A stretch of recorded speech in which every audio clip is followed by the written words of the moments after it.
Hello बच्चों। तो जैसा कि हमने पहले बात कर लिया है और काफ़ी सारी चीज़ों की हमने बात कर ली है। सेट 4 का हमारा पार्ट फर्स्ट हमने कंप्लीट कर लिया है।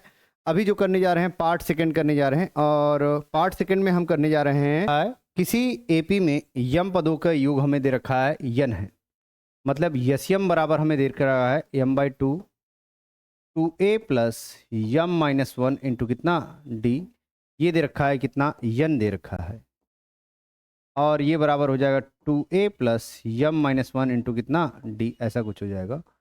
इसको इधर गुणा करेंगे 2n/m हो जाएगा 2a प्लस m-1 इंटू समीकरण नंबर 1 हो जाएगा। समीकरण नंबर क्या हो जाएगा 1। इसी तरीके का रहा यन पदों का योग हमें दे रखा है वो यम है।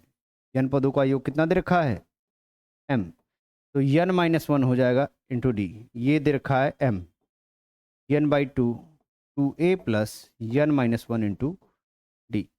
इसको इधर भेजेंगे तो कितना हो जाएगा 2m/n 2a plus n-1 into D. ये कर क्यों रहे हैं हम? ताकि मुझे a और d का मान मिल जाए और मैं m प्लस n पदों के योग में क्या कर दूं, निकाल दूं। जैसे मुझे निकालना है m प्लस n पद, तो क्या हो जाएगा m प्लस n बटे कितना हो जाएगा 2। यहाँ हो जाएगा 2a plus m+n-1 into D, ये हो जाएगा। और यहाँ से आप ध्यान से देखें अगर तो m+n/2 मैं देख रहा हूँ 2a प्लस, यहाँ पे अगर देखो आप तो m-1 को अलग कर सकते हो और n को आप अलग कर सकते हो। जब मैं करूँगा m-1 इंटू डी अलग कर दिया और n इंटू डी क्या कर दिया, अलग कर दिया। क्यों अलग किया, अब ये देखो ध्यान से, अगर ये वाला टर्म देखो, ये वाला टर्म इस वाले टर्म से मैच कर रहा है 2a m-1 इंटू डी, मतलब इस मान को मैं रख सकता हूँ वहाँ पे 2n/m, क्या रख सकता हूँ 2n/m। इतनी बातें समझ में आई। और यहाँ कितना होगा n डी। कुल मिलाकर मुझे समझ में आ रहा है डी का मान मुझे निकालना है, तब m और n के रूप में हमारा क्या हो गया है, टर्म आ चुका है। मैं निकालता हूँ समीकरण 1 तथा 2 से। समीकरण 1 तथा 2 से मैं दोनों को घटा रहा हूँ। दोनों को क्या कर रहा हूँ, घटा रहा हूँ। जब घटा रहा हूँ तो लिखना पड़ेगा आपको 2a plus m-1 into d equal to कितना, ये हो गया 2n/m, 2n/ कितना m। ऐसे ही 2a plus n-1 into D बराबर कितना हो जाएगा 2m/n, 2m/ कितना n, ऐसा कुछ हो गया। माइनस माइनस माइनस कैंसिल हो गया। यहाँ करेंगे देखो d कॉमन है, d कॉमन है तो m-1 माइनस अंदर जाएगा माइनस n, माइनस माइनस क्या हो जाएगा प्लस इंटू डी। यहाँ कितना हो जाएगा 2n/m minus 2m/n, cross multiply कर दीजिए, हो जाएगा 2n² माइनस 2m² फिर ये गुणा किया है 2n का n में और 2m का m में, तो कितना हो गया ये +1 -1 से कैंसिल, ये हो जाएगा m-n। देखो अगर मैं यहाँ से -2 कॉमन लूँ तो ये हो जाएगा m² - n²। क्यों किया माइनस कॉमन, क्योंकि मुझे दिख रहा है यहाँ m-n है और a² - b² का फार्मूला होता है a + b a - b, तो a - b वाला कट जाएगा, a - b वाला क्या हो जाएगा, कट जाएगा। तो लिख सकते हैं m-n बराबर -2 m-n और इधर कितना m + n और अपान में कितना हो जाएगा mn। तो m-n m-n से कैंसिल, यहाँ से आ जाएगा हमारा कितना, ये आ जाएगा, यह आ जाएगा हमारा कितना d, यहाँ पे तो रहेगा ना d हर में रहेगा, d हर में रहेगा, तो यहाँ से कटा तो सही, d का मान हो जाएगा हमारा -2 m + n अपान कितना mn। अब इसी मान को हम क्या करेंगे, वहाँ पुट करेंगे, d के मान में क्या करेंगे, पुट करेंगे तो कितना हो जाएगा m + n/2 2n/m plus n गुणे कितना होगा, ध्यान से देखना, n गुणे -2, यहाँ कितना है m + n है, कितना है m + n, अपान में कितना हो जाएगा mn, अपान में कितना हो जाएगा mn। तो n से n कैंसिल, n से n क्या कैंसिल, यम यहाँ पे भी यम यहाँ पे भी, हर समान है तो मैं क्या लिख सकता हूँ m + n/2 अपान में m हो जाएगा 2n माइनस प्लस क्या हो जाएगा -2 और यहाँ कितना -2m - 2n, -2n + 2n से कैंसिल हो जाएगा m + n/2। यहाँ कितना हो जाएगा, देखो यम से यम कैंसिल और इंटू कितना हो गया -2, 2 से 2 कैंसिल, कितना आ गया -m + n। तो m + n पदों का योग कितना आएगा, -m + n आएगा। आप इसका स्क्रीनशॉट ले लीजिए, मैं समझा देता हूँ, ध्यान दीजिएगा। यम पदों का योग यन दे रखा है, यम पदों का योग कितना दे रखा है, यन दे रखा है। फार्मूले में पुट करना है जो m/2 2a + m-1। जब यहाँ यम था तो यहाँ यम, यहाँ यन पदों का निकाल लेते तो यन, और जब m + n पदों का निकाल लेते तो m + n, ठीक है ना। तो यहाँ से मैं इसको हल किया, एक समीकरण आया मेरा, यन पदों का निकाला, दूसरा समीकरण आया। मैंने इसके बाद इसको क्या किया, समीकरण 1 और 2 को हल किया और d का मान निकाला। किसका मान निकाला, d का। यहाँ तिर्यक गुणा किया गया, 2n का n में और 2m का m में, तो यहाँ पे ये आया। क्योंकि m - n था तो यहाँ पे माइनस कॉमन लेना होगा, ये हमारा समझना था। माइनस कॉमन लेंगे तो m² - n² होगा। a² - b² का फार्मूला होता है a + b - b, तो -m - n यहाँ पे और यहाँ पे, इधर जाएगा तो भाग में ही हुआ, यहीं काट दिया। क्या काट दिया, यहीं काट दिया। m + n, ये मान आ गया d का हमारा, -2 m + n/mn। इस मान को मैंने क्या किया, m + n/2। समझने वाली बात देखो, 2-3 जगह है इस क्वेश्चन में। पहला समझने वाली बात क्या है, पहले समझने वाली बात तो ये है कि हम क्या करेंगे, फार्मूले में हम क्या करेंगे, पुट करेंगे m और n। यहाँ से हम d का मान निकालेंगे। d का मान निकालते समय इस पार्ट में थोड़ा सा ट्विस्ट है, जहाँ हम माइनस कॉमन ले रहे हैं, ये इस वाले पार्ट में, ठीक है ना। जो सर्कल कर रहा हूँ वहाँ पे ज़्यादा समझना है। यहाँ पे अगर मैं देखूँ तो ये काम हमारा क्या हो रहा था, काम आसान कर दे रहा था। काम क्या कर दे रहा था, आसान। अगर a और d का मान निकाल कर पुट करते तो ये थोड़ा लंबा जाता, फिर प्रॉब्लम होती। तो मैंने यहाँ के मान को 2am - 1, ये हमारा कितना है 2n/n, ये हमने क्या कर दिया, रख दिया। बस इसके बाद कैलकुलेशन किया है, आंसर आ चुका है। तो जो सर्कल किया है आप ध्यान दीजिएगा, वही हमारा क्या है, इंपॉर्टेंट पार्ट है। अगर नहीं समझ में आएगा तो आप क्या करेंगे, बताएंगे, फिर से मैं बताने की प्रयास करूंगा। नहीं तो एक बार फिर से रिवाइज करके देखिएगा, इसको जो बताया हूँ समझ में आ जाएगा। चलते हैं आगे। इसका दूसरा नंबर क्वेश्चन हमारा दे रखा है, कौन सा, कह रहा है सिद्ध कीजिए किसी बाह्य बिंदु से। देखिए वृत्त की बात कर रहा है, किसकी बात कर रहा है, वृत्त की बात कर रहा है। और हमसे कह रहा है वृत्त के बाह्य बिंदु से, वृत्त के बाह्य बिंदु से जो स्पर्शी हम खींच रहे हैं, स्पर्शी से बना कोण, स्पर्शी से बना क्या, कोण, ये कोण बात कर रहा है। और कह रहा है स्पर्श रेखाओं के बीच का कोण और स्पर्श बिंदुओं को मिलाने वाले रेखाखंड द्वारा जो मिलाया जा रहा है रेखाखंड, केंद्र पर अंतरित कोण, ये कोण। केंद्र पर अंतरित कोण का मतलब कौन सा, ये वाला कोण। ये दोनों कोण हमसे कह रहा है, ये दोनों कोण 180 डिग्री, संपूरक का मतलब क्या, 180 डिग्री है। तो यहाँ पे लिखोगे, पहले दिया क्या है, दिया है क्योंकि स्पर्श रेखा है तो इसको P मान लो, इसको A मान लो और इसको क्या मान लो, B। केंद्र से स्पर्श रेखा के बीच का कोण क्या होता है, 90 डिग्री। तो ये दिया है हमको ऑलरेडी कि OA परपेंडिकुलर है किसके, AP पे। और इसी तरीके बात कर लें OB परपेंडिकुलर है किस पे, PB पे। ऐसा कुछ हमें दे रखा है, ठीक है ना। और बिंदु P से, बाह्य बिंदु P से लिखिए, बाह्य बिंदु P से, बाह्य बिंदु P से स्पर्श रेखा PA तथा PB है, PA तथा PB है, PB है। सिद्ध क्या करना है, सिद्ध करना है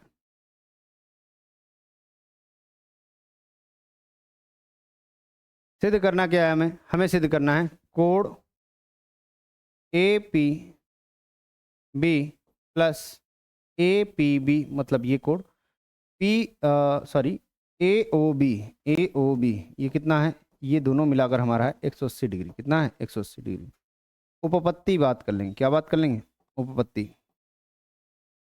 क्योंकि मैं जानता हूँ OA परपेंडिकुलर है AP पर, तो मैं बोल सकता हूँ कोण OAP बराबर कितना, 90 डिग्री। समीकरण नंबर 1। OB हम बात कर लें, किसकी बात कर लें, OB परपेंडिकुलर टू किस पे है, OB परपेंडिकुलर टू किस पे है, PB पे है, PB पे है। तो मैं बोल सकता हूँ कितना, OBP, कितना बोलूंगा, एंगल OBP बराबर कितना हो जाएगा, 90 डिग्री। एक बात ध्यान से समझिए आप कि जब OAP हमारा 90 है, OBP 90 है, तो मतलब ये दोनों का सम कितना हो जाएगा, 180। कितना हो जाएगा, 180। और ये है क्या, चतुर्भुज ही तो है, APBO, ये हमारा क्या है, चतुर्भुज। जब ये दोनों जोड़कर हमारा 180 आ रहा है तो ये दोनों तो 180 आ ही जाएगा। सिद्ध करना है, समझ में तो आ ही रहा है, लिखने वाली बात है। चलिए देखते हैं। तो यहाँ पे हम बात कर लेंगे चतुर्भुज, चतुर्भुज कौन सा, APBO में। तो यहां पे बात कर लें अंतःकोणों का योग कितना हो जाएगा, एंगल APB प्लस जिसको मुझे सिद्ध करना है मैं साथ में लेता हूं ए पी बी, मतलब ये वाला एंगल। ऐसे ही ए ओ बी ये साथ में इसलिए ले रहे हैं क्योंकि हमें क्या करना है, सिद्ध करना है इसको। और दिया गया है पी ए ओ प्लस मैं बात कर लूंगा क्या, पी बी ओ, क्या बात करूंगा, पी बी ओ। सबको जोड़ा कितना आया, 360, कितना आ गया, 360 आ गया। 360 हमारा क्या हो गया, ये आ गया। ये और ये कितना पता है, ये दोनों हमें पता है कितना, 90 और 90, कितना पता है, 90 और 90। तो जब इसको 90 और 90 करेंगे तो कितना हो जाएगा, 180 हो जाएगा। कितना हो जाएगा, 180। और 360 में से अगर 180 घटाएंगे आप तो कितना आ जाएगा, फाइनली हमारा आ जाएगा 180 हमें सिद्ध करना था, और वो हमारा क्या हो जाएगा, आ जाएगा इति सिद्धम। यही काम हमें क्या करना है। एक बार फिर से समझा दे रहा हूं, ध्यान समझिएगा इस क्वेश्चन को। इति सिद्धम तो क्या कह रहा है हमसे कह रहा है कि सिद्ध करें बाह्य बिंदु से कोई हम स्पर्श रेखा खींच रहे हैं, इनके बीच का कोण और स्पर्श बिंदुओं को मिलाने वाली रेखाखंड द्वारा, जो स्पर्श रेखा मिला रही है उस रेखाखंड द्वारा केंद्र पर अंतरित कोण, ये वाला कोण, ये दोनों कोण हमारा कितना है, ये सिद्ध करना है 180। तो मैंने वही किया, चूंकि मैं जानता हूं स्पर्श रेखा जब जाती है और केंद्र से हमारा कोई बिंदु जाता है तो 90 डिग्री का कोण बनाता है। ऐसा हमने रचना में पढ़ रखा है पहले वृत्त में। ऐसे ही यहाँ पे भी हमारा 90 डिग्री होगा। तो मैं ये बात जानता हूं, ये दिया है, ये क्या है, दिया है। सिद्ध करना है तुम्हें ये कोण और ये कोण कितना है, 180 सिद्ध करना है। यहाँ पे हमने ये बात लिखी, ये लिखा, दोनों जोड़ा 180 आया, घटा दिया पूरे 360 में से, चूंकि ये क्या है, अंतः कोणों का योग है। क्या है, अंतः कोणों का योग। अंतः कोणों का योग हमारा हमेशा कितना होता है, 360। कितना होता है, 360। बातें समझ में आ रही होंगी, अगर कोई दिक्कत तो आप बात करेंगे। चलते हैं आगे। हमसे कह रहा है ग नंबर क्वेश्चन क्या कर रहा है, -4 6 हमारा क्या कर रहा है, -6 और 10, और यहां बात कर लें 3 और -8 को क्या कर रहा है, विभाजित कर रहा है। कौन, -4 और 6 कितने के अनुपात में विभाजित कर रहा है, मान लो m और n के अनुपात में। तो यहां आप लिखोगे इस बात को, माना यम संबंधे n के अनुपात में विभाजित करता है, अनुपात में विभाजित करता है। जब तुमने ये बात मान लिया, तुम्हें क्या करना है, यहाँ पे अब हल करना है।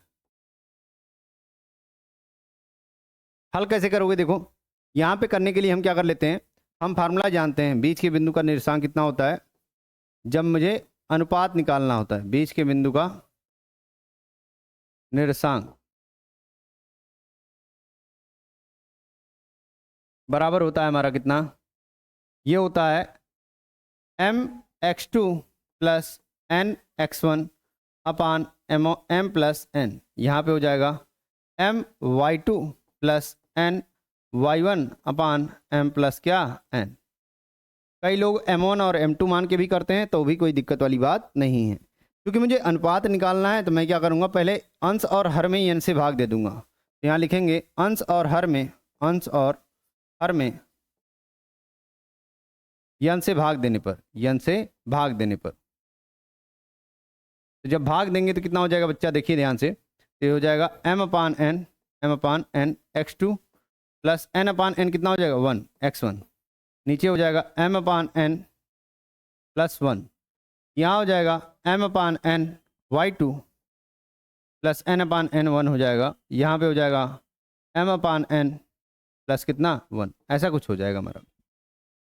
अब यहाँ पे मान लेंगे, माना m अपान n बराबर कितना है, लैम्डा, m अपान n बराबर कितना है, लैम्डा। तो ये हो जाएगा लैम्डा x2 प्लस x1 अपान लैम्डा प्लस 1, और यहाँ हो जाएगा लैम्डा y2 प्लस y1 अपान कितना, लैम्डा प्लस 1, ऐसा कुछ हो जाएगा। अब यहाँ पे तुमको दे रखा है बीच के बिंदु का निर्देशांक कितना दे रखा है, -4 6।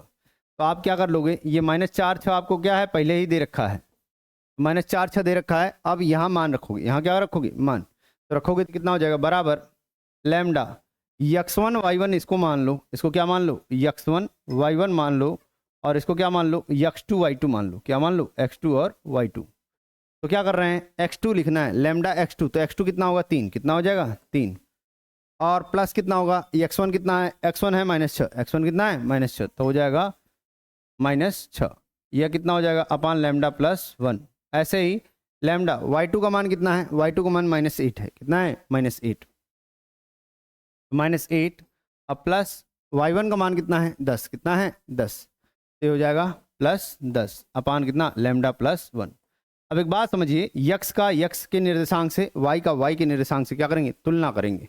जब तुलना करेंगे तो कितना हो जाएगा 3 लैम्डा माइनस एक्स अपान लैम्डा प्लस 1, प्लस माइनस तो क्या होगा माइनस ही तो आएगा, बराबर कितना हो जाएगा -4। यक्स का यक्स के निर्देशांक से हमने क्या किया, तुलना किया। तो यहाँ करेंगे तो कितना हो जाएगा 3 लैम्डा माइनस 6 बराबर -4 लैम्डा -4। यहाँ से इसको इधर भेजिए तो 4 लैम्डा और 3 लैम्डा कितना हो जाएगा 7 लैम्डा। इसको उधर भेजेंगे 6 माइनस 4 मतलब कितना हो गया 2, तो लैम्डा बराबर कितना आ गया 2/7, मतलब यम बटे यन का अनुपात कितना आया 2/7। यही मुझे क्या करना था, निकालना था। आपसे यही कर रहा है। देखिए इस तरह के क्वेश्चन में आप ये काम डायरेक्ट भी कर सकते थे, इस वाले फार्मूले को लिखकर डायरेक्ट ये लिखते हैं, लेकिन आपको ये बात पता होनी चाहिए कि ये आ कहाँ से रहा है। कभी कभी क्या होता है हम फार्मूला भूल जाते हैं, कई बार ऐसा होता है, तो आप निकाल भी सकते हैं। जो आपने फार्मूला निकाला है ना, उसमें यन का भाग दे दीजिए अंश और हर में, तब आप क्या कर सकते हैं, इसका निकाल सकते हैं। जब हमें अनुपात का पता नहीं होता, जब अनुपात का पता होता है तो डायरेक्ट यहाँ रखते हैं और हमें बीच के बिंदु का निर्देशांक क्या होता है, मिल जाता है। तो यहाँ पे आपने किया x1 और x2 को मान बस पुट किया, y1 y2 को पुट किया, यक्स को यक्स के निर्देशांक, अभी देखो कंफ्यूजन नहीं होगा, y के निर्देशांक से भी करेंगे तब भी कितना आएगा 2/7। तो आप करके देखिएगा, इस वाले को भी करेंगे। जैसे यहाँ पे हम बात कर रहे हैं किसका, -8 लैम्डा प्लस 10 अपान लैम्डा प्लस 1 बराबर कितना हो जाएगा 6। इसको जब हल करेंगे ना तब भी कितना आएगा 2/7 ही आएगा, कितना आएगा 2/7। तो करके देखिएगा वही आएगा। चलते हैं आगे। घ नंबर क्वेश्चन हमारा है। घ नंबर क्वेश्चन कह रहा है बहुलक ज्ञात करना है। क्या ज्ञात करना है, बहुलक। अब देखो बहुलक ज्ञात करने के लिए तुम्हें एक बात पता होना चाहिए, बहुलक का हमारा क्या होता है, एक फार्मूला क्या होता है, फार्मूला होता है बहुलक। ये होता है L plus F1 minus F0 अपान 2F1 minus F0 minus F2 into कितना होता है H। ऐसा हमारा क्या होता है, फार्मूला होता है बहुलक का।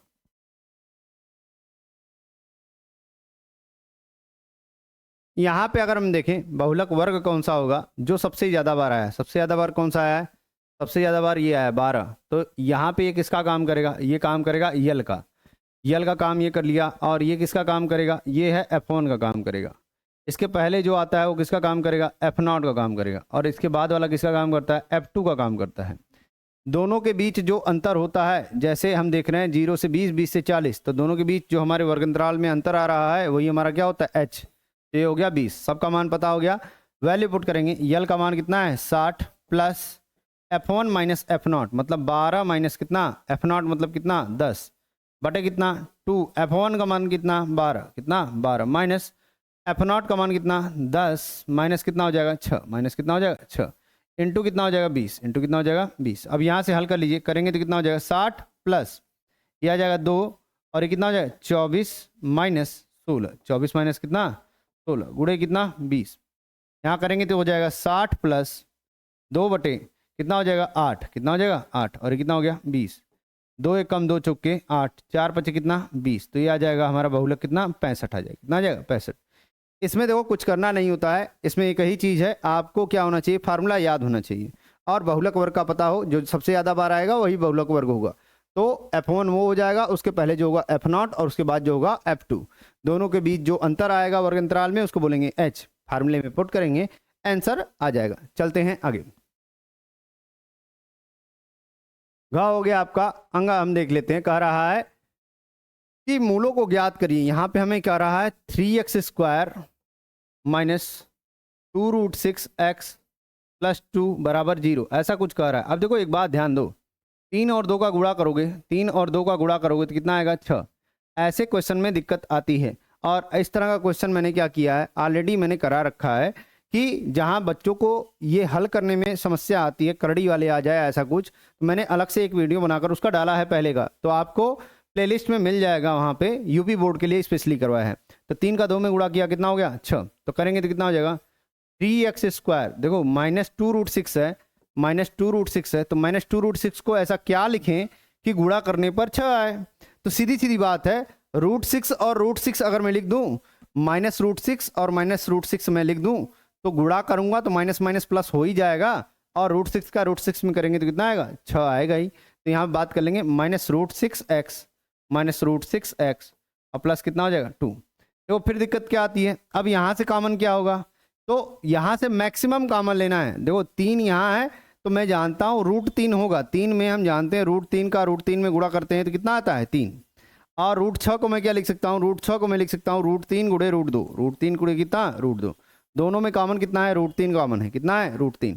तो जब √3 कॉमन लेंगे और यक्स कॉमन है तो मैं बचेगा कितना, एक √3 कॉमन ले लिया तो एक √3 अंदर बचेगा, -√2 माइनस। अब देखो यहाँ क्या कॉमन है, यहाँ पे √6 को तुम क्या लिखोगे, √6 को हम लिख सकते हैं √3 गुणे √2, और 2 को क्या लिखोगे, 2 को लिख सकते हो √2 गुणे कितना √2, दोनों में क्या कॉमन है √2 कॉमन है, क्या कॉमन है √2, तो √2 क्या कर लेंगे कॉमन कर लेंगे, कितना बचेगा √3x माइनस √2, तो ये बच जाएगा हमारा बराबर क्या 0।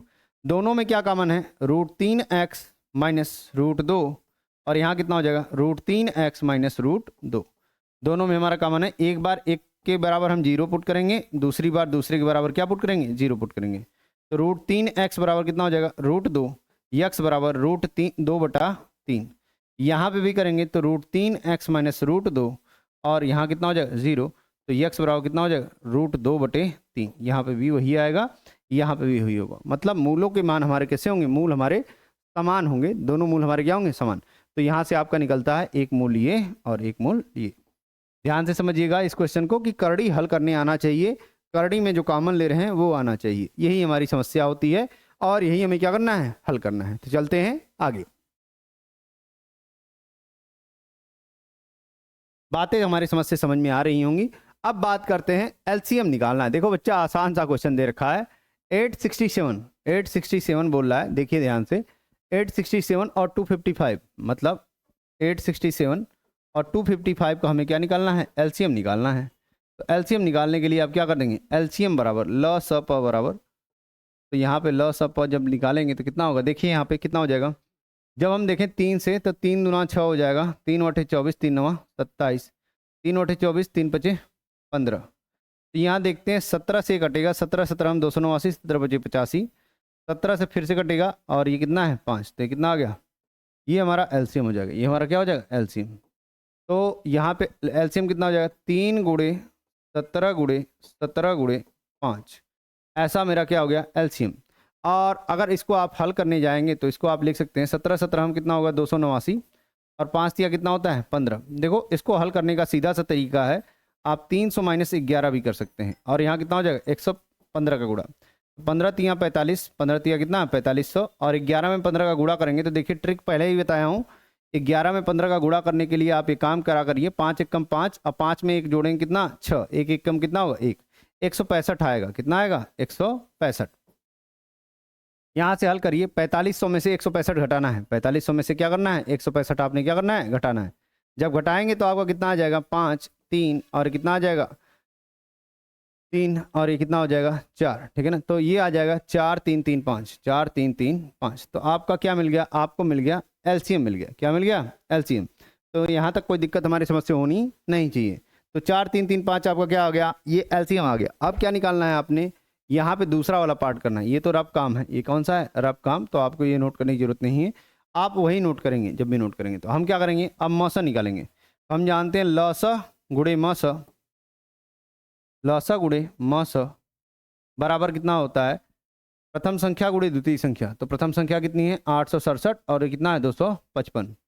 तो मौसा हमें निकालना है, मौसा क्या करना है निकालना है। तो मौसा निकालने के लिए क्या कर लेंगे, देखिए एलसीएम जो भी निकाला था उसको अलग अलग ही रहने दीजिए, ज़्यादा बेटर होगा आपके लिए। अलग अलग रहने का मतलब ये जो आपका आया था वही लिखिए यहाँ पे, 3 × 17 × 17 × कितना 5।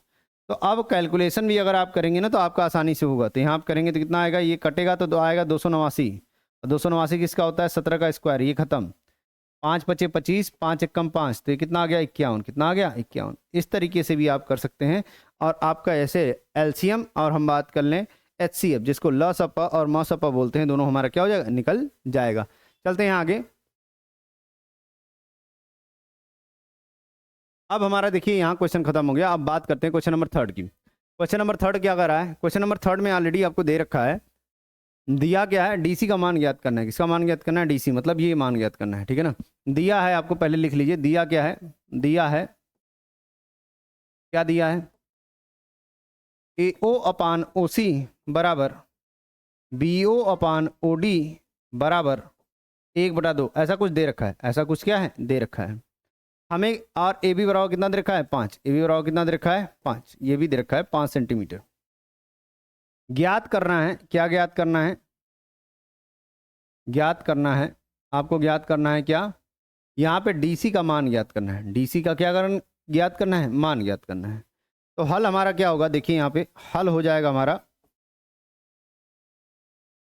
त्रिभुज बात कर लेंगे कौन सा, देखिए हम बात कर लें त्रिभुज ACD, त्रिभुज ACD, और ACD मत लीजिए, त्रिभुज ACD मत लीजिए, ये ले लीजिए ज़्यादा बेटर है। त्रिभुज AOB और त्रिभुज COD, त्रिभुज AOB और त्रिभुज क्या COD में ध्यान से देखिए अगर, तो हमें एक का अनुपात पता है, जो कि हमें पता है AO/OC, ये हमें क्या है अनुपात पता है, AO/OC बराबर BO/OD, ये हमें दे रखा है, BO/ कितना OD, ये दे रखा है। एक का अनुपात पता है, और एक बात समझिए कि ये वाला कोण, ये वाला कोण इस वाले कोण के क्या है, शीर्षाभिमुख कोण है। कौन सा कोण है, शीर्षाभिमुख। तो अगर मैं बात कर लूँ यहाँ पे, तो हो जाएगा AOB, कोण AOB बराबर कितना, कोण COD, कोण कितना COD, और कौन सा कोण है ये, शीर्षाभिमुख कोण है, शीर्षाभिमुख कोण। तो शीर्षाभिमुख कोण है, तो हम क्या कर लेंगे, बराबर हो गया, जब किसी त्रिभुज में दो भुजाएं हमारे अनुपातिक दे रखी हैं और आमने सामने का एक कोण बराबर है, तो वो क्या होता है, समरूप होता है। क्या होता है, समरूप। तो यहाँ पे त्रिभुज क्या हो गया, समरूप हो गया। त्रिभुज AOB समरूप हो गया त्रिभुज COD के, कौन सी समरूपता, SAS समरूपता से, SAS समरूपता से।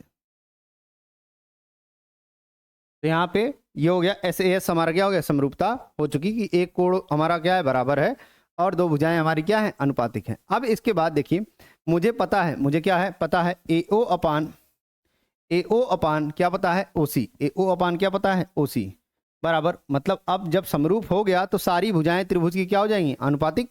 तो AO/ कितना, OC, और इसी तरीके में बात कर लूँ AB/ कितना, CD, AB/ कितना, CD, इससे समरूपता के नियम से, समरूपता के नियम से, समरूपता के नियम से, हेल्स प्रमेय जिसको बोलते हो आप, कि अनुपात हमारे बराबर होते हैं। देखो AO/OC तो पहले ही पता है कितना है, 1/2 है, 1/2 पहले से ही पता है, और AB का मान कितना पता है, 5। CD निकालना है, CD क्या करना है, निकालना है। फिर गुणा कर दो, CD आ जाएगा, 5 दूना कितना आ गया, 10 सेंटीमीटर, ये हमारा क्या हो जाएगा, आ जाएगा, और यही हमें क्या करना था, निकालना था। एक बार फिर से समझ लीजिए सारी चीजें, क्योंकि त्रिभुज हमें ऑलरेडी अनुपात दे रखा है, भुजाएं दे रखी है, CD पूछ रहा है, तो हम ये वाला त्रिभुज ले लेंगे AOB और COD। क्यों, क्योंकि जब दो भुजाएं हमें अनुपातिक दे रखी हैं और शीर्षाभिमुख बराबर होगा, तो ये त्रिभुज क्या हो जाएगा, ये वाला त्रिभुज इस वाले त्रिभुज के क्या हो जाएगा, समरूप हो जाएगा। जब समरूप हो जाएगा तो मैं बोल सकता हूं कि भुजाएं सारी अनुपातिक हो जाएंगी, और एक भुजा का अनुपात तो पहले से ही पता है, 1/2, AB/CD कर देंगे, तो AB पता है, CD निकल जाएगा। इस तरीके से हम क्या कर लेंगे, हल कर लेंगे। आगे चलते हैं, यहां पे हमसे कह रहा है सिद्ध कीजिए कि किसी वृत्त पर बाह्य बिंदु से जब हम खींच रहे हैं स्पर्शी हमारे क्या होते हैं, बराबर। 6 नंबर का क्वेश्चन है। देखिए 6 नंबर के क्वेश्चन में आप क्या करेंगे, आसान सा क्वेश्चन है, कोई बहुत टफ नहीं है, हाँ लिखना पड़ेगा, थोड़ा सा बातें आपको लिखनी पड़ेंगी, बिना लिखे आपका काम होने वाला नहीं है।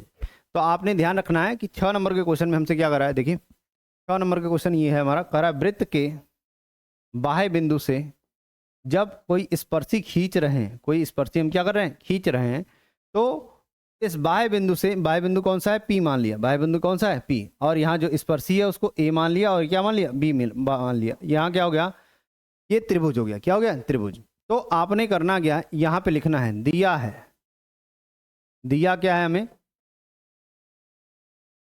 दिया है हमें कि PA और PB,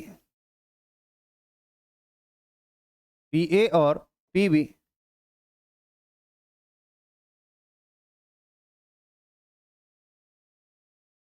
वृत्त O कामा, हम बात कर लें R, जिसका केंद्र O है और R है, ये क्या है, स्पर्शी हैं, स्पर्शी है, या बाह्य बिंदु से हमारे क्या है, स्पर्शी। यहाँ पूरी बातें लिख लेंगे।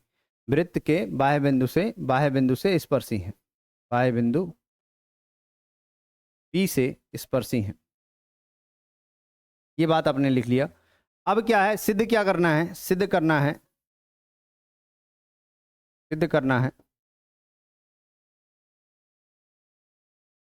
PA बराबर PB। क्या सिद्ध करना है, PA बराबर क्या, PB, ऐसा सिद्ध करना है। तो रचना लेंगे, रचना क्या लेंगे, रचना ये लेंगे कि O को A से मिलाया, O को A से मिलाया और O को किससे मिलाया, B से, और O को किससे मिलाया, P से। किससे मिलाया, P से। तो आप लिखेंगे O को A, B तथा P से मिलाया, P से क्या किया, मिलाया। जब मैंने मिलाया तो आप एक बात समझिए, क्या बन गया, दो त्रिभुज बन गया, दो त्रिभुज बन गया, एक AOP बन गया और एक BOP बन गया। तो हमें यही बात समझनी है, तो हम ले लेंगे उपपत्ति। क्या ले लेंगे, उपपत्ति। त्रिभुज AOP तथा त्रिभुज BOP में, बात समझ में आ रही होगी, त्रिभुज AOP तथा BOP में। अब देखो एक बात मुझे समझ में आ रही है, OA और OB, OA और OB क्या है, तो OA और OB इस वृत्त की क्या है, त्रिज्या है। वृत्त की क्या है, त्रिज्या है, वृत्त की त्रिज्या है। और एक बात आप जानते हैं कि केंद्र से स्पर्श रेखा जो बिंदु होता है हमारा, स्पर्श रेखा के बिंदु के बीच का कोण हमारा कितना होता है, 90 डिग्री। कितना होता है, 90 डिग्री। तो हम एक बात जानते हैं, त्रिभुज कोण OAP बराबर कोण OBP बराबर 90 डिग्री। कितना होता है, 90 डिग्री। क्यों, क्योंकि हम जानते हैं केंद्र से स्पर्श रेखा के बीच का कोण, स्पर्श रेखा के बीच का कोण जो कि हमारा कितना होता है, 90 डिग्री। कितना होता है, 90 डिग्री, ये होता है हमारा। और एक बार और समझो कि हम बात कर लें OP दोनों में क्या है, कॉमन है। OP दोनों में क्या है, कॉमन है। OP दोनों में क्या है, AOP में भी OP कॉमन है और BOP में भी OP क्या है, कॉमन है। तो ये क्या है, ये हमारा उभयनिष्ठ है। क्या है, उभयनिष्ठ। तो ये जब उभयनिष्ठ हो गया हमारा, तो अब एक बात समझिए, त्रिभुज हमारे क्या हो जाएंगे, समरूप हो जाएंगे। त्रिभुज क्या हो जाएंगे, समरूप। मतलब त्रिभुज AOP सर्वांग सम, समरूप नहीं सर्वांग सम, क्योंकि भुजा कोण भुजा सर्वांग समता होगी। यहाँ पे AOP सर्वांग सम, त्रिभुज क्या हो जाएगा, BOP। अब एक बात समझिए, यहाँ पे एक समरूपता हमारी होती है जिसको हम बोलते हैं RHS सर्वांग समता, सॉरी समरूपता बार बार बोल रहा हूँ। RHS क्या, सर्वांग समता, RHS सर्वांग समता। क्या होता है RHS सर्वांग समता, आप पता होगा आपको कि हम बात करते हैं राइट एंगल। RHS का मतलब क्या, राइट एंगल, और H से क्या, हाइपोटेनस, और एक क्या, साइड। तो 90 डिग्री बना रहा है, हाइपोटेनस दोनों का कॉमन है। यहाँ पे अगर मैं बोलूँ ये OP दोनों में क्या है, AOP में भी OP हमारा कर्ण का काम कर रहा है और BOP में भी OP हमारा किसका काम कर रहा है, कर्ण का काम कर रहा है। और OA और OB क्या है, वृत्त की त्रिज्या। तो यहाँ से हमारा हो जाएगा और ये हमारा क्या हो जाएगा, हल हो जाएगा। जब ये हो जाएगा तो हम बोल सकते हैं PA बराबर क्या, PB। PA बराबर क्या, PB। किससे, CPCT से। किससे, CPCT से। तो इस तरीके से आपका हल हो जाएगा। आगे चलते हैं।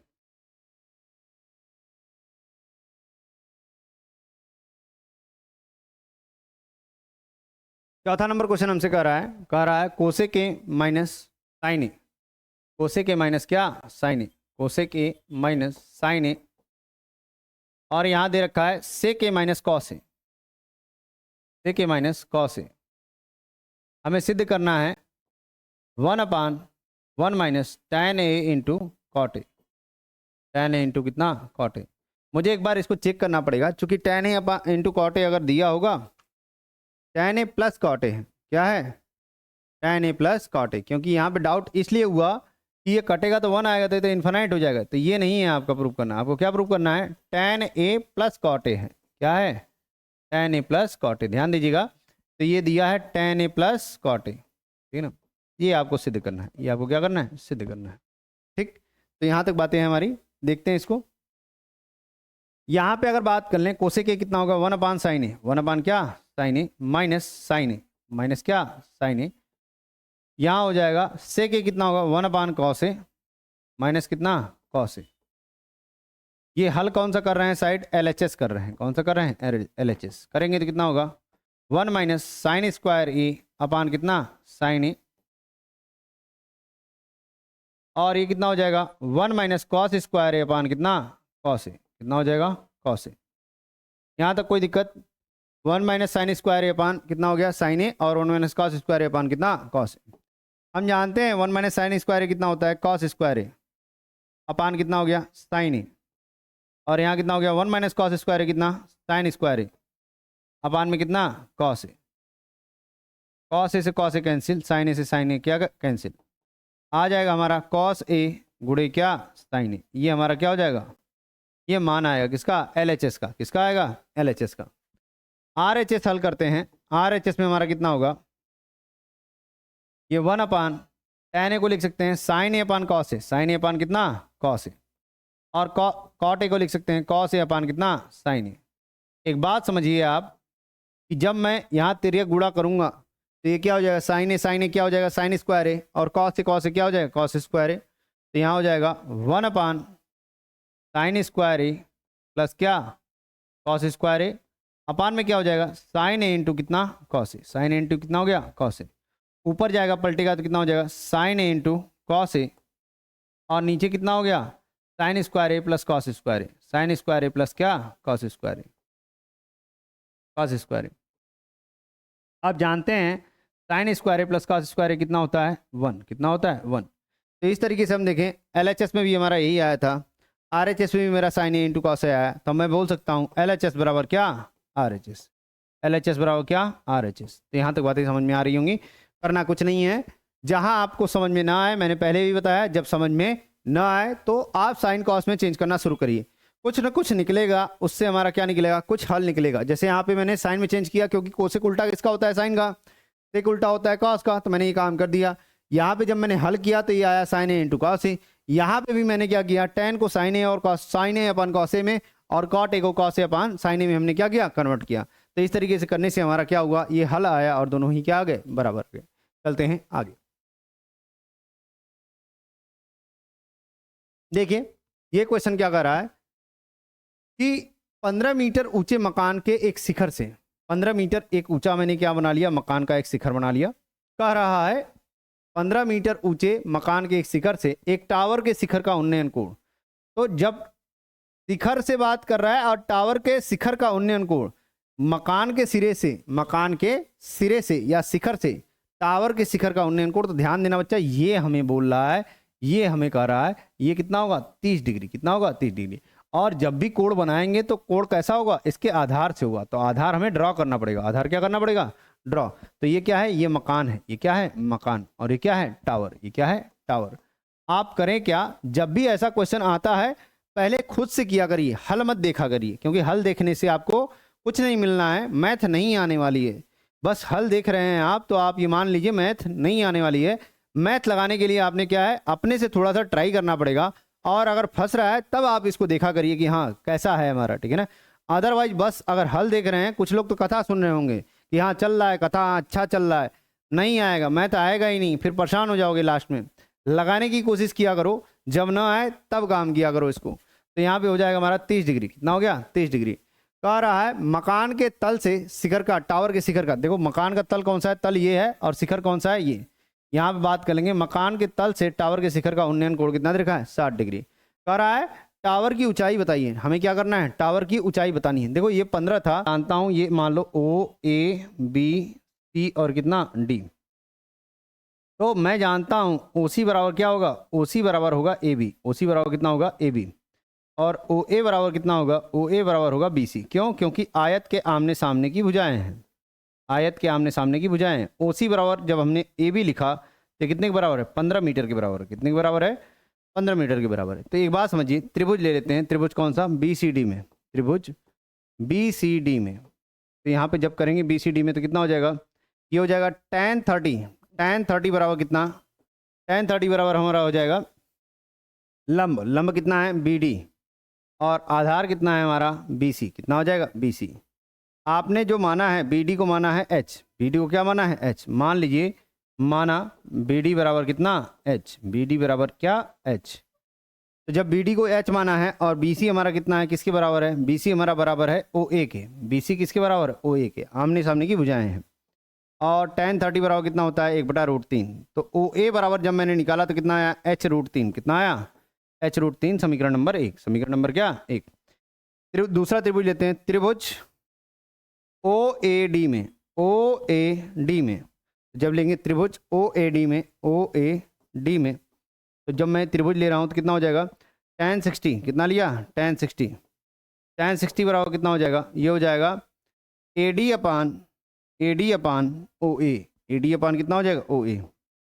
और tan 60 का मान कितना होता है, √3। ए डी का मान कितना है, देखिए ए डी जो है ए बी और बी डी के बराबर है। ए बी और बी डी के क्या है, बराबर। तो लिख सकते हैं A B plus B D अपान में क्या, ओ ए। अब इसको मैं क्या कर रहा हूँ, यहाँ कर रहा हूँ, देखिए ए बी किसके बराबर होगा, ओ सी के, क्योंकि ये 15 तो ये भी 15, आमने सामने की भुजाएं हैं। तो ये हो जाएगा 15 प्लस एच बटे ओ ए बराबर कितना, √3। कितना हो जाएगा, √3। और ओ ए बराबर कितना हो जाएगा, ये इधर आएगा तो भाग में हो जाएगा, भाग इधर जाएगा तो गुणे में हो जाएगा। तो हो जाएगा 15 प्लस एच बटे कितना, √3। समीकरण नंबर 2। हम बात कर लेंगे समीकरण 1 तथा 2 से। समीकरण 1 तथा 2 से, समीकरण 1 और 2 से अगर हम देखें तो आप एक बात देखिए, दोनों में ही क्या कॉमन है, ओ ए यहाँ पे भी है और ओ ए क्या है, यहाँ पे भी है। जब एक तरफ बराबर तो दूसरी तरफ भी क्या होगा, बराबर। मतलब मैं बोल सकता हूँ h√3 बराबर 15 प्लस एच बटे कितना, √3। √3 से √3 का गुणा होगा, कितना होगा, 3h बराबर 15 प्लस एच। इसको घटाएंगे 2h बराबर 15 और h बराबर कितना आ जाएगा, 15/2। मतलब कितना, 7.5। 7.5 क्या, मीटर। क्योंकि मुझे टावर की ऊंचाई बोला है तो टावर की ऊंचाई कितनी हो जाएगी, टावर की ऊंचाई हो जाएगी हमारी कितनी। कई बच्चे यहाँ तक छोड़ देते हैं, यहाँ तक क्या कर देते हैं, छोड़ देते हैं। आपको हल करना है, इसके बाद में भी क्या करना है, हल करना है। ए बी आपको पता है, ए बी कितना है, 15। कितना है, 15 मीटर। और बी डी आपको दे रखा है कितना, जो हमने एच निकाला है 7.5। जब मैं दोनों को ऐड करूंगा तो कितना आएगा, 22.5 क्या, मीटर। हमसे एक और चीज़ पूछ रहा है, ओ ए पूछ रहा है, ओ ए पूछ रहा है। तो मैंने समीकरण 1 से अगर मैं बात कर लूँ, जो मैंने निकाला था h√3 निकाला था। कितना निकाला था, h√3। तो h√3 जब आप पुट करोगे, h का मान कितना आया था, 7.5। कितना आया था, 7.5। इसको 15/2 भी लिख सकते हो और इधर कितना, √3 लिख सकते हो। तो इसको 15/2 जब लिख रहे हो तो ये कितना होगा, 1.732। 1.732 काटोगे 2/16, 2 छक्के 12, 0.866 आएगा गुणे 15। तो इसको जब हल करोगे तो लगभग हमारा आ जाएगा कितना, 12 समथिंग कुछ आएगा, 12 समथिंग कुछ आएगा। और वो किस में आएगा, मीटर में आएगा। मैं एग्जैक्टली अगर बात कर लूँ तो ये आएगा लगभग 12 हमारा कितना, 99 के आसपास आएगा। कितना आएगा, 12.99 के आसपास आएगा, ठीक है ना। तो इसको हल करना आप, यहाँ पे आपको बातें समझ में आ रही होंगी कि कैसे हम निकाल रहे हैं। बस आपको जो त्रिभुज होगा, दोनों त्रिभुज को हल करना है, आपको मान निकालना है। एक तरफ मुझे ओ ए पता है, दूसरी तरफ भी ओ ए आना चाहिए। जब हमारा बेस सेम है, देखो ये तो आमने सामने सेम था ना, तो ये दोनों बराबर करेंगे। जब बराबर करेंगे समीकरण मिलेगा, एच के रूप में मिलेगा। हल करेंगे, एच का मान मिलेगा, स्मॉल एच मिल जाएगा, तो टावर की ऊंचाई निकाल लेंगे और सारी चीज़ें निकल जाएंगी। चलते हैं आगे।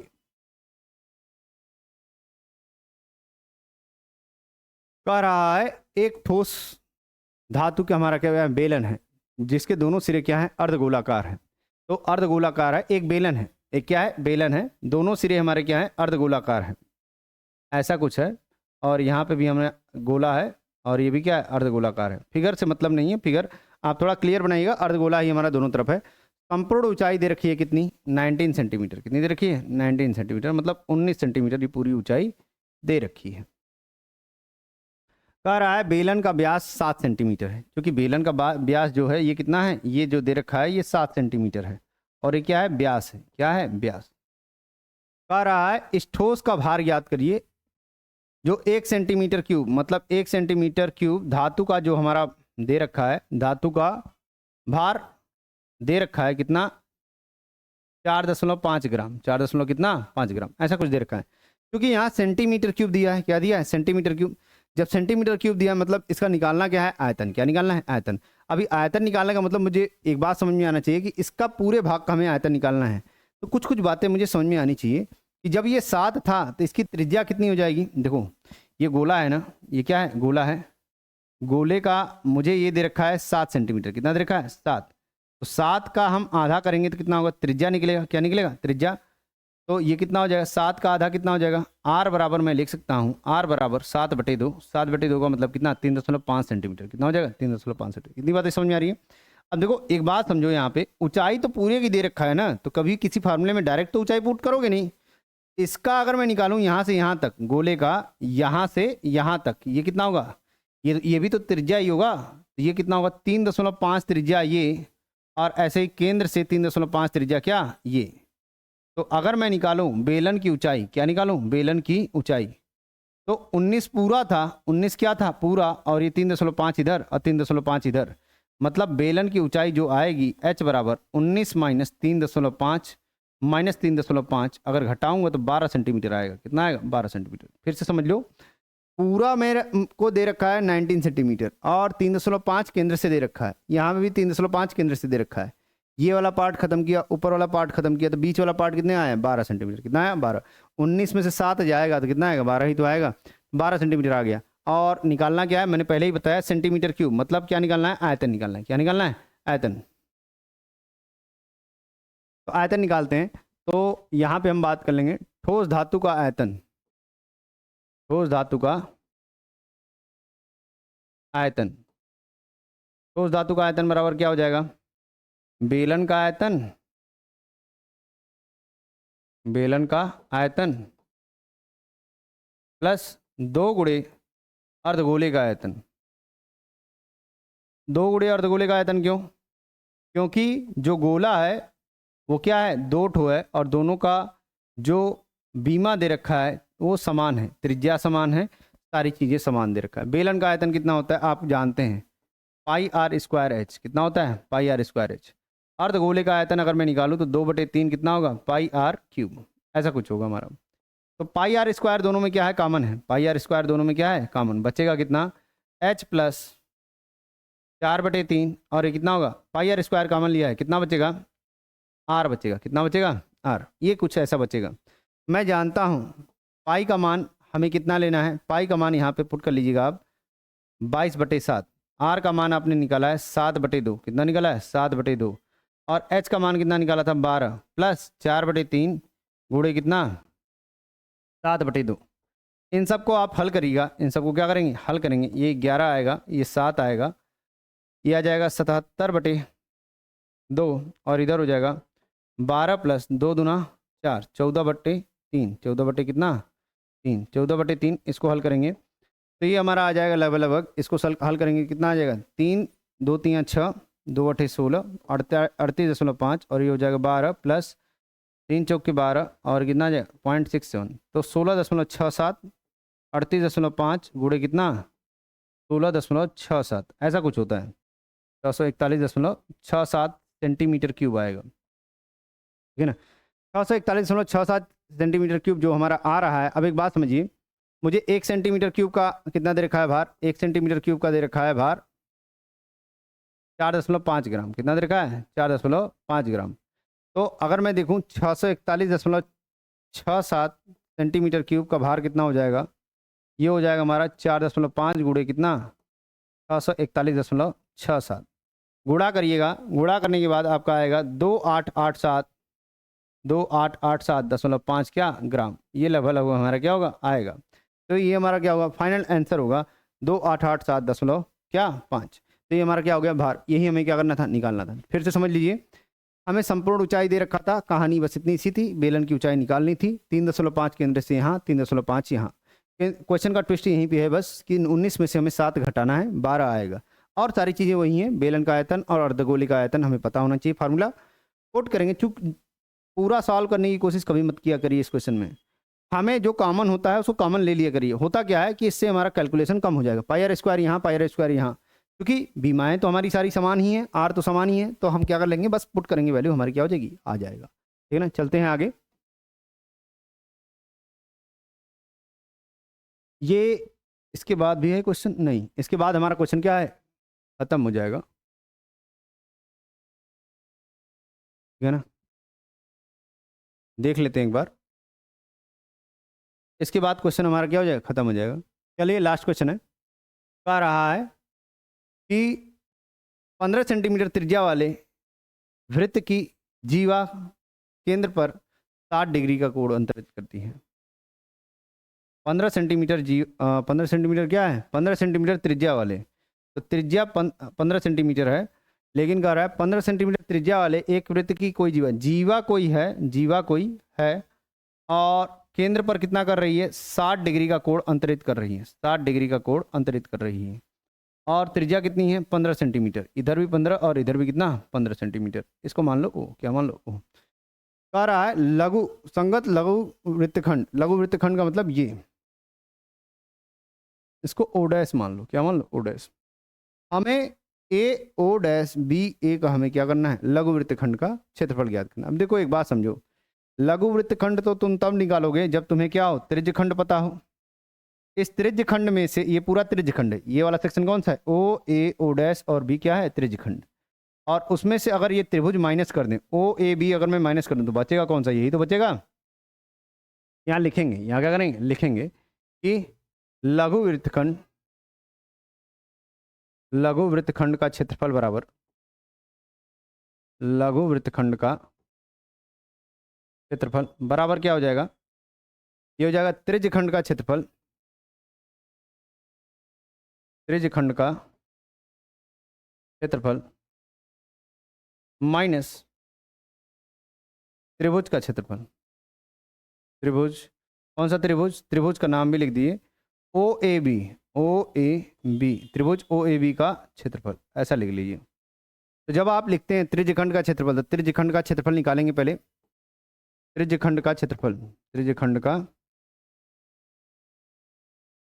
क्षेत्रफल कितना हो जाएगा, ये हो जाएगा, कोण कितना है, हमारा फार्मूला होता है थीटा बटे 360 गुणे कितना, पाई आर स्क्वायर।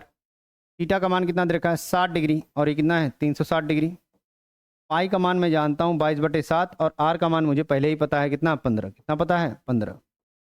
हल कर लीजिए, 60 का आएगा, 2 तियाँ और ये 11 आएगा। हल कर लीजिए, सारे को क्या कर लीजिए, हल कर लीजिए। 225 गुणे 11 बटे कितना, 3 गुणे कितना, 7, ऐसा कुछ आएगा। ये त्रिज्यखंड का क्षेत्रफल है। अब इसको थोड़ा सा हम क्या करते हैं, सिंप्लीफाई करते हैं, क्या करते हैं, सिंप्लीफाई। तो ये 3 एकम 3, 3 7 21, 3 25 15, ऐसा कुछ आएगा। और यहाँ पे अगर मैं हल करता हूँ तो ये आ जाएगा 5 एकम 5, 7 5 12, और ये हो जाएगा 825 बटे कितना, 7। 825 बटे 7 का मतलब अगर मैं निकाल रहा हूँ तो ये लगभग आएगा 117.75, कितना आएगा, 117 कितना 75 क्या, सेंटीमीटर स्क्वायर। क्योंकि त्रिज्यखंड का क्षेत्रफल हमारा क्या हो गया, निकल गया, त्रिज्यखंड का क्षेत्रफल क्या हो गया, निकल गया। अब देखो सारी कहानी राम कथा किसकी है, त्रिभुज के क्षेत्रफल को निकालने में। त्रिभुज का क्षेत्रफल देखिए कैसे निकालेंगे। अब इसको हम क्या करेंगे, 2 पार्ट में बांटेंगे, 2 पार्ट में क्या करेंगे, बांटेंगे, और इसको मान लेंगे कोई डी पॉइंट। क्यों बांटा, जब इसको बांटा तो हमारा कितना हो जाएगा, 60 डिग्री था, बांटा इसलिए देखो क्योंकि देखो 90 डिग्री होता तब तो मैं आधार और ऊंचाई का हम फार्मूला लगा देते, 1/2 गुणे बेस गुणे हाइट। लेकिन यहाँ 90 डिग्री तो है नहीं, यहाँ 60 डिग्री है, तो पहले इसको बांटेंगे तो ये हो जाएगा 30 डिग्री, ये वाला कितना हो जाएगा, 30 डिग्री, और ये वाला भी कितना हो जाएगा, 30 डिग्री। जब 30 डिग्री होगा तो अब हम बात करेंगे त्रिभुज ओ ए डी में, त्रिभुज ओ ए डी में, त्रिभुज ओ ए डी में क्या हो जाएगा, मेरा कौन सा है, देखो ध्यान से, यहाँ पे मैं बना रहा हूँ ओ ए डी में, तो कौन सा होगा, ये कितना है, 30, कितना है, 30। मैं जानता हूँ यहाँ पे लगाऊँ, क्योंकि मुझे क्या निकालना है, लंब निकालना है और आधार निकालना है। तो ये भी 2 पार्ट में हमारा बराबर बराबर बटेगा, क्योंकि कोण है, कोण के सामने की भुजा भी हमारी क्या होगी, बराबर। तो मुझे क्या करना है, यहाँ से निकाल लीजिए, एक बार ए डी निकालेंगे, एक बार ओ डी निकालेंगे। तो कोण के सामने क्या है, लंब, और क्या है, कर्ण, पहले से ही पता है। लंब और कर्ण में रिलेशन क्या होता है, साइन का। तो साइन 30 बराबर कितना हो जाएगा, लंब कितना, ए डी, और कर्ण कितना, ए ओ, कर्ण कितना, ए ओ। साइन 30 का मान 1/2 होता है। एडी का मान मुझे निकालना है, एडी, और एओ का मान मुझे पहले ही पता है कितना, 15। तो एडी बराबर आ जाएगा कितना, 15/2, 15/2 क्या, सेंटीमीटर चल रहा था, तो ये भी किस में आ गया, सेंटीमीटर में, किस में आ गया, सेंटीमीटर में। कोई दिक्कत नहीं होनी चाहिए। देखिए साइन 30 तो हमारा निकल गया। अब हम कॉस लेंगे, क्यों, क्योंकि हमें ये आधार चाहिए ओडी। क्यों, क्योंकि त्रिभुज का क्षेत्रफल क्या होगा, आधार गुणे ऊंचाई, तो आधार ये पूरा हो जाएगा, ऊंचाई ये हो जाएगा। तो आधार अभी नहीं पता है, तो निकालेंगे कॉस का, कॉस 30, कॉस 30 बराबर कितना हो जाएगा, कोण से लगा हुआ, कोण से लगा हुआ कौन सा है, ओडी है, तो ओडी बटे कितना, कर्ण, कर्ण कितना है, ओ ए। तो यहाँ आप करेंगे तो ओ ए पहले से ही कितना पता है, ये होता है √3/2। ओ ए कितना है, 15 दे रखा है, तो ये हो जाएगा ओ डी का मान। कितना हो जाएगा, ओ डी का मान। हमें आधार मिल गया इतना, और ये मिल गया क्या, ए डी इतना। लेकिन ए डी मिला है, पूरा ए बी मिला है क्या, ए बी क्या होगा, ए डी का डबल होगा। ए डी का क्या होगा, डबल। क्यों, कोड तो हमारे बराबर थे, तो इसका डबल जब करेंगे, ए डी का डबल करेंगे, तो हमें क्या मिल जाएगा, ए बी मिल जाएगा। क्या मिल जाएगा, ए बी। तो यहाँ लिखेंगे ए बी बराबर 2 गुणे कितना, ए डी। तो यहाँ करेंगे तो कितना हो जाएगा, 2 गुणे 15/2, मतलब कितना हो जाएगा, 2 से 2 कैंसिल, ये कितना आ जाएगा, 15 सेंटीमीटर। 15 क्या, सेंटीमीटर। अब तुम निकाल सकते हो, देखो तुमको आधार मिल गया पूरा और ऊंचाई मिल गई। अब निकालोगे क्या, त्रिभुज का क्षेत्रफल। क्या निकालोगे, त्रिभुज का क्षेत्रफल। तो निकालते हैं त्रिभुज का क्षेत्रफल। त्रिभुज कौन सा त्रिभुज, ओ ए बी।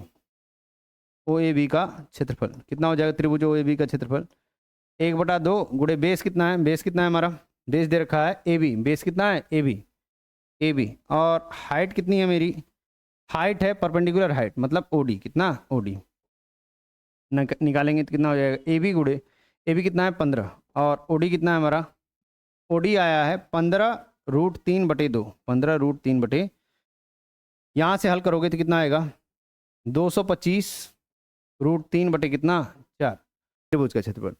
अभी लघु वृत्तखंड का क्षेत्रफल यहाँ से निकालोगे, क्योंकि कैलकुलेशन तो तुमको करना है, यहाँ ध्यान रखना कैलकुलेशन सही से करना है इसको, क्योंकि यहाँ पे गलती होगी। लघु वृत्तखंड का क्षेत्रफल कितना हो जाएगा, त्रिज्यखंड का क्षेत्रफल कितना आया था, 117.75, और यहाँ पे करेंगे तो 97.3125 आएगा, ऐसा कुछ। एक बात देखो समझना है, यहाँ पे क्वेश्चन में ऑलरेडी तुमको दे रखा था पाई का मान 3.14। कितना दे रखा था, 3.14। अगर आप यहाँ पे 22/7 पुट करते हो, तो 22/7 पुट करने पर ये लगभग 11.7 आएगा, ठीक है ना। 5 नहीं आएगा, तब वहाँ क्या है, 5 नहीं आएगा, वहाँ 11.7 आएगा। तो जब तुम पाई का मान 22/7 रखोगे तो ये आएगा, लेकिन पाई का मान 3.14 रखोगे तो एग्जैक्टली यही आएगा जो मैंने किया है। तो होता क्या है, कभी बार थोड़ा सा फ्लक्चुएशन होगा आंसर में। जैसे इसको घटाओगे तो ये घटाओगे तो कितना आएगा, लगभग ये आ जाएगा 0 यहाँ पे, 0 यहाँ पे, 5 आ गया, 9 में से 2 गया, 7 आ गया, क्या यहाँ बात करें, 4 में से 1 गया, 3 आ गया, और यहाँ कितना हो गया, 7 में से 3 गया, 4 आ गया, 7 में 7 गया 0, और ये कितना हो गया, 11 में से 9 गया 2। ये तो इतना आया ना 20.4375। ये कब आया, जब यहाँ 5 था, लेकिन जब हम काट देंगे यहाँ पे, जब इसको काटेंगे तो 117.7 के आसपास जाएगा, उस समय हमारा ये आंसर नहीं आएगा, तो 20.4 के आसपास आंसर आएगा। कहीं 20.4 या 20.3 के आसपास हमारा आंसर आएगा। तो घबराना मत इस बात से घबराना मत। हमारा एरिया यही निकलेगा हमेशा 20.4 के लगभग आसपास निकलेगा। तो लेकिन जब आपसे 3.14 का है, 3.14 रख लीजिएगा। मान लीजिए टाइम कम है तो आप 22/7 लगा के करिएगा, कोई दिक्कत वाली बात नहीं है, आपको नंबर मिल जाना है। आपको लगाना ऐसे ही है। फिर से समझ लेते हैं एक बार कि हमें लघु वृत्तखंड कहा है, त्रिज्यखंड निकालेंगे, त्रिभुज का क्षेत्रफल निकालेंगे, माइनस कर देंगे, हमें क्या मिल जाएगा, वृत्तखंड मिल जाएगा। वृत्तखंड निकालने के लिए अब ये तो हमें त्रिज्यखंड आसानी से निकल जाएगा। सारी राम कथा यहाँ है त्रिभुज के क्षेत्रफल को निकालने में, कि 60 को जब मैं ब्रेक करूंगा तो 30 यहाँ, 30 यहाँ, 30 यहाँ, 30 यहाँ, मुझे आधार चाहिए और क्या चाहिए, लंब चाहिए। आधार मुझे कैसे निकलेगा, जब मैं त्रिकोणमितीय अनुपात लगाऊंगा तो ये हो जाएगा लंब, और ये क्या हो जाएगा, कर्ण। ओ ए पहले से ही पता है, कर्ण sin 30 लगाएंगे तो ए डी अपान कितना हो जाएगा, कोण के सामने हमारा क्या हो जाएगा, ए डी, और कर्ण कितना है, ए ओ, तो ये हो जाएगा इतना। यहाँ से निकाल लेंगे, ए डी का मान मिल जाएगा, इसको डबल करेंगे तो ए बी पूरे बेस का मान मिल जाएगा। यहाँ से कॉस वाला लगाएंगे तो ओ डी का मान मिल जाएगा, किसका मिल जाएगा, ओ डी का। तो ये सारी की चीज़ हम यहाँ करेंगे, त्रिभुज का क्षेत्रफल निकालेंगे, फिर हम यहाँ से घटा देंगे, हमारा आंसर आ जाएगा। हमारे समझ से सेट 4 आपका खत्म हो चुका है, और आप अभी प्रैक्टिस करते रहिए। कोई दिक्कत हो या कोई समस्या हो तो ज़रूर आप बताया करिए, क्योंकि हम भी आपका बेसब्री से इंतजार करते हैं कि हाँ कोई दिक्कत है अगर, तो हम आपकी मदद कर पाएँ तो हम करेंगे, ठीक है। आगे ऐसे ही आपके सेट मिलते रहेंगे। आज के लिए इतना ही, धन्यवाद।